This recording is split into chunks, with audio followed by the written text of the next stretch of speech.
காலம் கடந்து போவதே இப்போதெல்லாம் தெரிவதில்லை. நாள்கள் உருண்டோடி விடுகின்றன. என்ன செய்தோம் என நினைத்து பார்ப்பதற்கு கூட சில வேளைகளில் நேரம் கிடைப்பதில்லை. வாழ்க்கை கொஞ்சம் மெதுவாக போகக்கூடாதோ? இந்த பரபரப்பிலிருந்து தப்பிச் செல்ல முடியுமா? வானுயர்ந்த கட்டடங்கள் இல்லை, எங்கு திரும்பினாலும் திறந்த வெளி. இயற்கை அழகை அள்ளிப்பருக நமக்கு வெளிநாட்டு பயணம் அவசியமில்லை. சிங்கப்பூரிலேயே இன்றும் உள்ளன.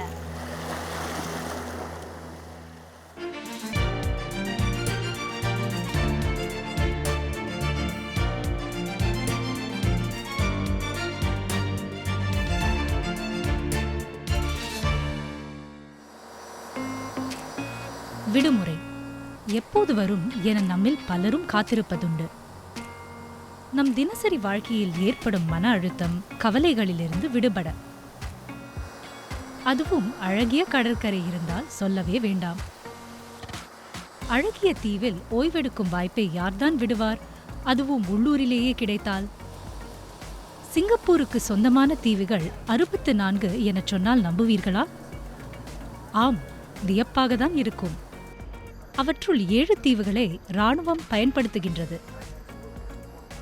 மற்றவை சில சுற்றுலா தலங்களாகவும் இயற்கை காப்பகங்களாகவும் உள்ளன. நாம் இன்று செல்லவிருக்கும் தீவு பலருக்கும் பரிச்சயமானது, புலாவ் உபின்.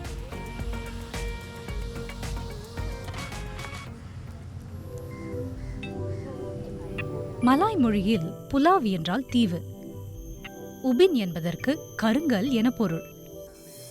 முன்பெல்லாம் இங்கு நிறைய கட் சுரங்கங்கள் இருந்தன. சிங்கப்பூரின் பல கட்டுமான திட்டங்களுக்கு இங்கிருந்துதான் கற்கள் கொண்டு செல்லப்பட்டன.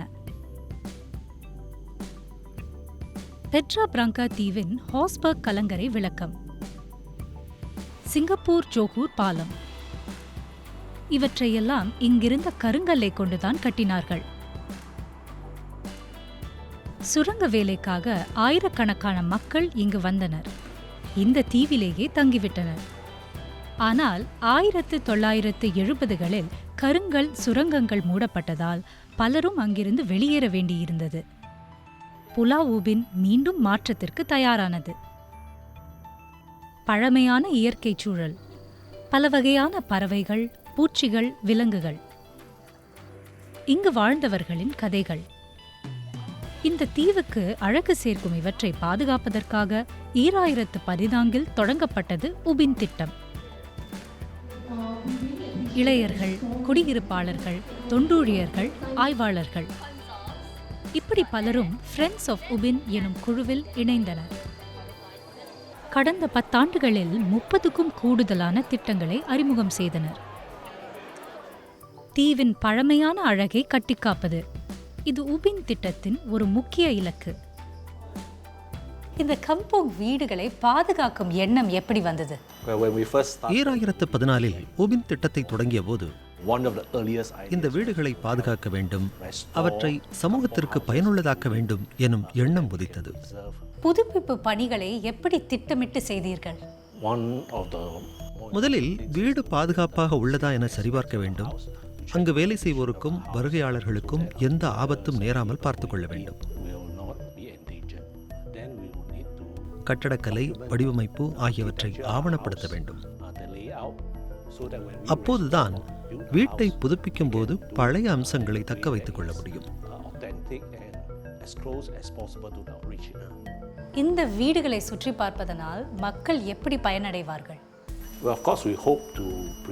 புலா உபினின் கலாச்சார பாரம்பரியத்தை பாதுகாக்க இந்த முயற்சி கை கொடுக்கும் என்று நம்புகிறோம். புலாவ் உபினில் நடக்கும் பராமரிப்பு பணிகளை பார்க்கும்போது முன்பொரு காலத்தில் இங்கு வாழ்ந்தவர்கள் பலரின் மனத்தில் பலவித நினைவுகள் எழக்கூடும். The best stories I have heard from my mom sharing is back when she was a young girl. என் அம்மா இங்கு பிறந்து வளர்ந்தவர். தீவை பற்றி பல கதைகளை அவர் எனக்கு சொல்லியிருக்கிறார். தமது பெற்றோருடன் சென்ற இடங்களில் முக்கியமானது செக் ஜாவா என்பார். இப்போது அது ஒரு வன காப்பகமாக உள்ளது. முன்பெல்லாம் மக்கள் அங்கு உணவுப் பொருட்களை சேகரிக்க சென்றனர். பலர் மீன் பிடித்தனர். and she would forage for all of these அங்கு carpet கிடைக்கும் கார்பெட் அனிமனிஸ் எனும் ஒரு வகை கடற்சாமந்தியை என் அம்மா சேகரித்திருக்கிறார். அதை கொண்டு என் பாட்டி ரெண்டாங் செய்வார். இது உபின் சமூகத்தினரிடையே சிறப்பு வாய்ந்த உணவாக இருந்தது. people in the Malay kampung, they will actually come. Malay கம்பம் என்பதால் நோன்பு பெருநாள் கொண்டாட்டமும் இங்கு களை கட்டும். அனைவரும் சேர்ந்து வீடுகளை அலங்கரிப்பார்கள்.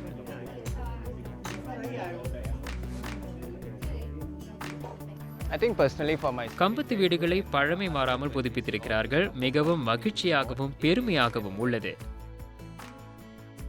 and it is also a good opportunity for இது இளைய தலைமுறையினர் கம்பத்து வாழ்க்கையை அனுபவிக்க ஓர் அரிய வாய்ப்பு.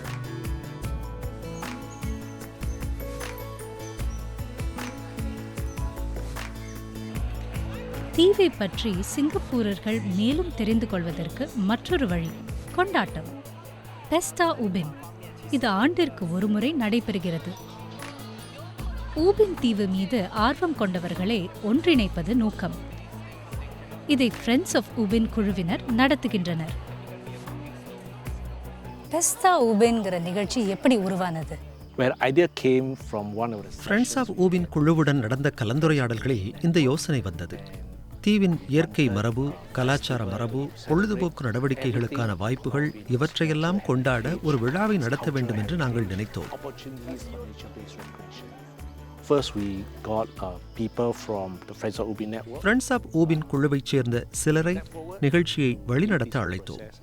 என்பாக்ஸ் அதிகாரிகளுடன் இணைந்து அதற்கான பணிக்குழுவை அவர்கள் அமைத்தனர்.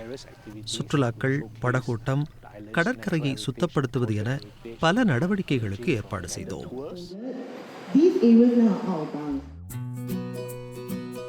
புலா ஊபினை வெளிப்புற வகுப்பறையாக மாற்றும் திட்டமும் உண்டு. இதுதான் ஊபின் பள்ளி. இங்கு ஏற்கனவே இருக்கும் ஊபின் லிவிங் லேபின் திட்டங்களும் பள்ளியுடன் இணைக்கப்பட்டுள்ளன. தீவில் உள்ள பல உயிரினங்கள், மரபுடைமை, சுற்றுச்சூழலை பாதுகாக்கும் பொறுப்பு அனைவருடையது என்பதையும் கற்றுக்கொள்ளலாம். உபின் திட்டம் மூலம் நம் பாரம்பரியத்தை கௌரவிப்பதோடு இளைஞர்களும் ஊக்குவிக்கப்படுகிறார்கள்.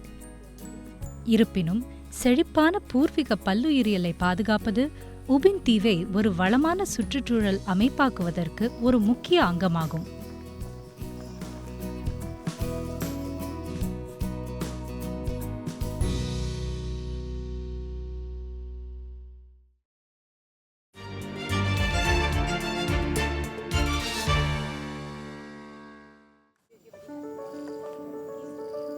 செக் ஜாவா சதுப்பு நிலம் புலா ஊபினின் மிகவும் தனித்துவமான அம்சங்களில் ஒன்று. ஏறக்குறைய 100 ஹெக்டர் பரப்பளவு. மணல் கடற்கரை, கற்கள் குவிந்திருக்கும் கடற்கரை, கடல் புல் தடாகம், உடைந்து போன பவளப்பாறைகள், சதுப்பு நிலங்கள், கடலோர காடுகள், இப்படி பல இயற்கை வளங்களை ஒரே இடத்தில் பார்க்கலாம். ஏராளமான தாவரங்கள், உயிரினங்கள், அவற்றில் சில புலா ஊபினில் மட்டுமே உள்ளன. இந்த பல்லுயிர் சூழல் செழிக்க வேண்டும் இல்லையா? அதற்காக இடைவிடாத முயற்சி இங்கே நடைபெறுகிறது. கடந்த 10 ஆண்டுகளாக உபின் திட்டத்தின் மூலம் வாழ்விட முன்னேற்றம் மற்றும் உயிரினங்கள் மீட்பு திட்டங்கள் ஏற்பட்டுள்ளன.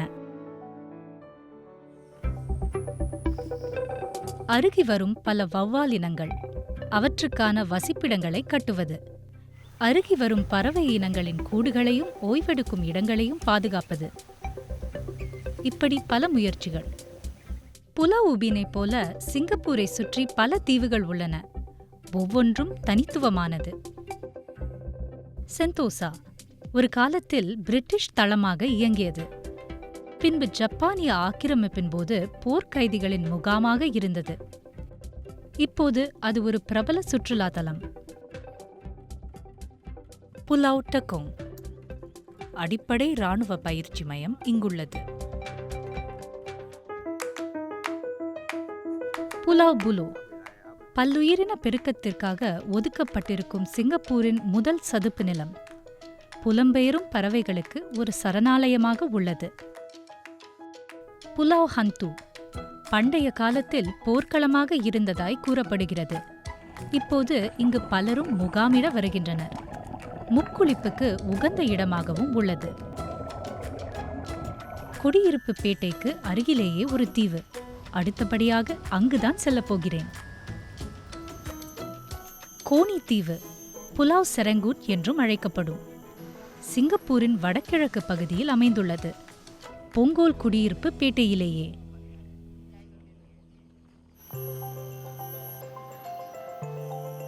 அமைதியான சூழலை அனுபவிக்கவும் இயற்கையுடன் ஒன்றிணையவும் மக்கள் பலர் இந்த தீவுக்கு வருகிறார்கள்.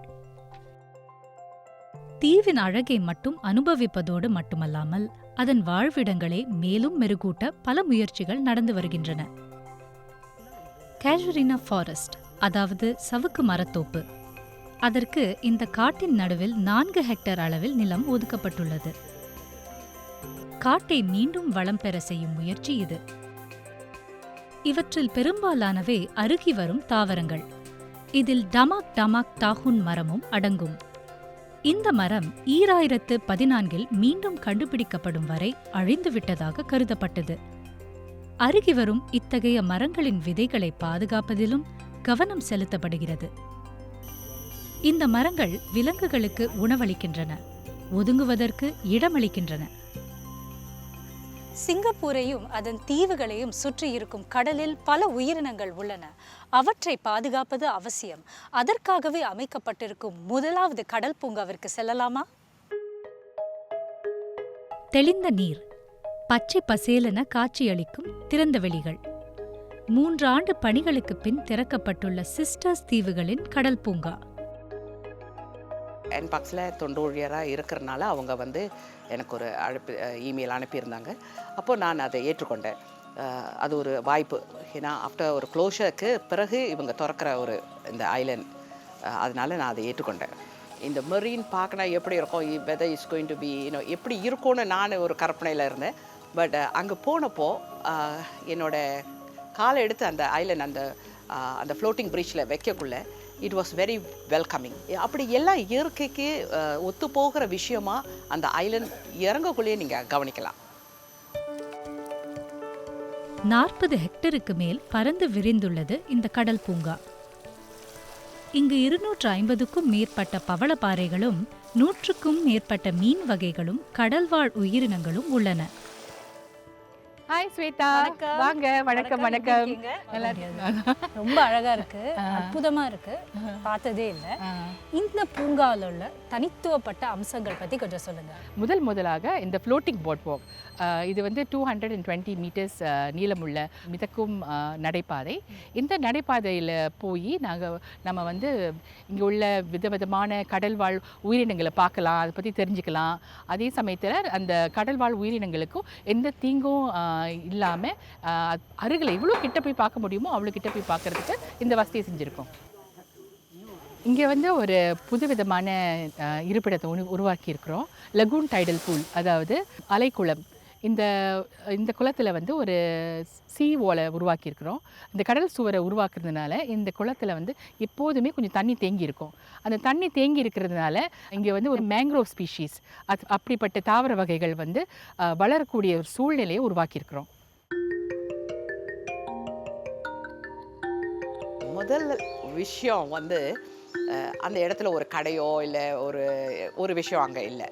நீங்கள் போகிறீங்க, ரொம்ப க்ளீனாக நீட்டாக போனோம். உங்களோட பர்பஸ் அந்த ஐலண்டை கவனிக்கிறது. ஸோ எல்லாமே இயற்கை சம்மந்தப்பட்ட விஷயங்கள் தான். எவ்வளவு கவனம் செலுத்தி இதுக்கெல்லாம் முக்கியத்துவம் கொடுத்து என்பாக்ஸ் செய்யுதுன்னுள்ள ஒரு புதிய அனுபவம். மறுபக்கத்து கொஞ்சம் நடந்து போனப்போ எப்படி இந்த மேங்க்ரோவ், இந்த கந்தல் காடுகளை நீரில் அப்படி அடிச்சுட்டு போகாமல் எப்படி வளர்க்கலான்னு ஒரு ஆராய்ச்சி கூட அங்கே நடந்துக்கிட்டு இருக்கு. ஃப்ளோட்டிங் பிரிட்ஜில் எப்படி இந்த பவழப்பாறைகள் எல்லாம் வளர்க்குறாங்க, அப்படி இந்த மாதிரி விஷயம், நிறைய விஷயம் இவ்வளவு முக்கியத்துவம் இதுக்கு கொடுக்குறாங்கன்ட்டு தெரியக்குள்ள பார்க்கக்குள்ள ரொம்ப அற்புதமாக இருந்தது எனக்கு. இந்த பூமி நம்மளோட வீடு மாதிரி இல்லையா, எல்லாருக்கும் இதில் உரிமை இருக்குது. இதை பாதுகாக்கிறது நம்ம எல்லாரோடையும் கடமை கூட. இந்த மாதிரி இந்த இயற்கையை பாதுகாக்க நம்ம எல்லாரும் முயற்சி எடுக்கணும்.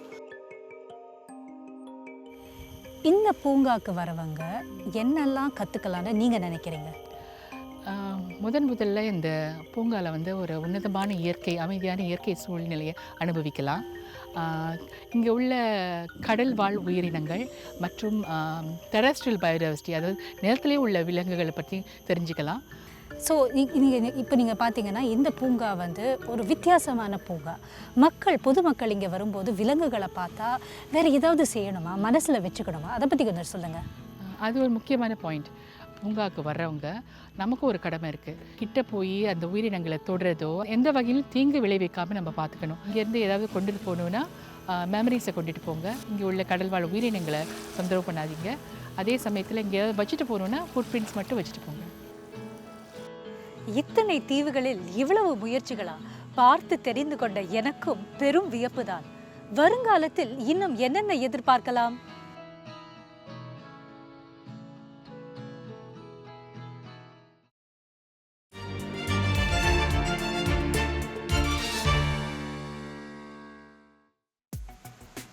இதுவரை சிங்கப்பூரின் சில தீவுகளை சுற்றி பார்த்தோம்.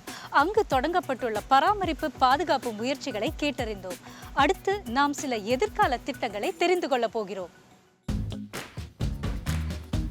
லசரஸ் தீவு மாசற்ற கடற்கரைகள், அமைதி நிறைந்த வனப்பகுதிகள், இயற்கை ஆர்வலர்களுக்கு ஒரு சொர்க்க பூமி. இங்கு நடத்தப்படும் ஆய்வின் பெயர் EPE. சுற்றுச்சூழலை தெரிந்து கொள்ள இது பேருதவியாக உள்ளது.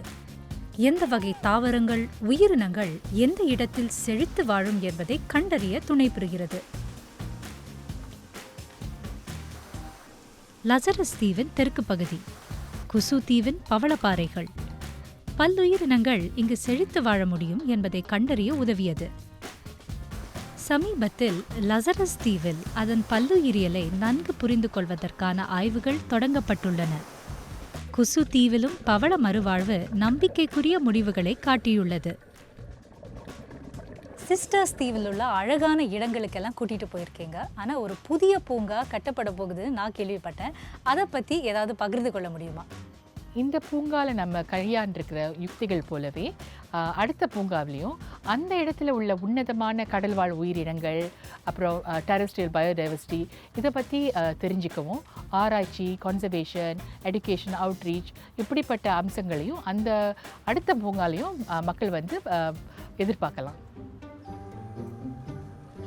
அடுத்த ஆண்டுக்குள் புது பூங்காவின் எல்லைகள் இறுதி செய்யப்படும். பூங்காவை அமைப்பதற்கு சிறிது காலம் பிடிக்கும். ஆனால் குசு தீவுக்கு வரும் வருகையாளர்களின் எண்ணிக்கை குறைந்தபாடில்லை. இங்குள்ள துவாபெக் கோங் கோவிலில் வழிபாடு செய்ய வருவோரும் உள்ளனர்.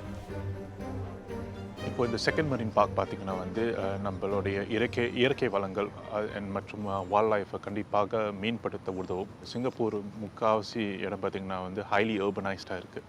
ஸோ இந்த மாதிரி இயற்கை வளங்கள் வரும்போது ஒரு பேலன்ஸ் ஏற்படுது நம்மளுக்கு. மற்றொன்று காரணம் பார்த்திங்கன்னா வந்து சிங்கப்பூர் ஒரு ட்ராபிக்கல் ரீஜன். இந்த ரீஜனில் ரொம்ப யூனிக் ஸ்பீஷீஸ் டு சிங்கப்பூரும் அந்த ரீஜன் இருக்குது. ஸோ இந்த இயற்கை செகண்ட் மரீன் பார்க் வரும்போது இந்த ஸ்பீஷீஸை கன்சர்வ் பண்ண எஃபர்ட்ஸ் கண்டிப்பாக மேம்படுத்தும். அவங்க பாப்புலேஷனை கூட வாய்ப்புள்ளது. இப்போது இந்த செகண்ட் மரீன் பார்க்கோட முக்கிய அம்சம் என்னென்னா, இது லசரஸ் ஐலண்டு, குசு ஐலண்டு சார்ந்த ஒரு பெரிய திட்டம். இது ஒரு யூனிக் வேல்யூ ப்ரொபோசிஷனாக சிங்கப்பூருக்கு அமையும். இப்போ ஒரு ஸ்டெப் எடுத்து பார்த்திங்கன்னா வந்து சிங்கப்பூருக்கு ஒரு சிங்கப்பூர் க்ரீன் பிளான் 2030 திட்டம் இருக்குது. அதில் ஒரு அம்சம் வந்து நேச்சர், அதாவது சுற்றுச்சூழலை பாதுகாப்பவும் கன்சர்வ் பண்ணவும் ஒரு அம்சம் இருக்குது. இந்த மரீன் பார்க் வந்து அந்த திட்டத்துக்கு கண்டிப்பாக ஒரு முக்கிய அம்சமாக அமையும் என்று நான் நினைக்கிறேன். இப்போ மரீன் பார்க்க பார்த்திங்கன்னா வந்து அது ஒரு தனி ஒரு பீஸ் ஆஃப் லேண்ட் இல்லை. மக்கள் வருவாங்க, விசிட் பண்ணுவாங்க. அதே சமயத்தில் மக்கள் அந்த இடத்தை அசுத்தமாக்குவாங்க, ஹியூமன் ஃபுட்ஃபால் சொல்லுவாங்க. அதை மிட்டிகேட் பண்ண கண்டிப்பாக தொழில்நுட்பம் கண்டிப்பாக உதவும். சிங்கப்பூருக்குள்ளேயே ஒரு தீவு. ஆம், ஈஸ்ட் கோஸ்ட் பூங்காவில் லாங் ஐலண்ட் எனும் ஒரு புதிய திட்டம். இது கடலோர பாதுகாப்புக்கு மட்டுமல்ல, பொழுதுபோக்குக்காகவும் மக்கள் வசிப்பதற்காகவும் அமைக்கப்பட உள்ளது. இயற்கையுடன் பின்னி பிணைந்த நகர்ப்புறம். இதுவே லாங் ஐலண்ட் திட்டத்தின் இலக்கு. முக்கியமான குறிக்கோள் வந்து ரெண்டு அம்சம். ஒன்று வந்து கோஸ்டல் ப்ரொடெக்ஷன், அதாவது நம்ம கடற்கரையை ப்ரொடெக்ட் செய்வதற்கு ஒரு அம்சம். மற்றொன்று வந்து ஃப்ளட் ரெசிலியன்ஸ். சிங்கப்பூர் பார்த்திங்கன்னா வந்து நம்ம ஒரு ட்ராபிக்கல் ஐலண்ட் ஸ்டேட். அந்த கிளைமேட் சேஞ்ச்னால சீ லெவல் ரைசஸ் அந்த பாதிப்பு வந்து நம்மளுக்கு அதிகமாக இருக்குது. சில திட்டங்களை அவங்களுக்கு யோசிக்கணும். முதல் திட்டம் வந்து என்வாயன்மெண்டல் இம்பேக்ட். இப்போ இந்த லேண்ட் ரெக்ளமேஷன் செய்ய போகிறாங்க. ஸோ அதை செய்யும் போது ஒரு என்வாயர்மெண்டல் இம்பேக்ட் இருக்கும். இந்த பயோடைவர்சிட்டி, நேச்சர், அந்த இம்பேக்ட் ஒரு மினிமைஸ் செய்யணும். இந்த ஐலேண்ட் வந்து ஒரு தனி ஐலேண்டாக எக்ஸிஸ்ட் பண்ணக்கூடாது. இந்த ஈஸ்ட் கோஸ்ட் பார்க்கோட கனெக்டிவிட்டி இருக்கணும்.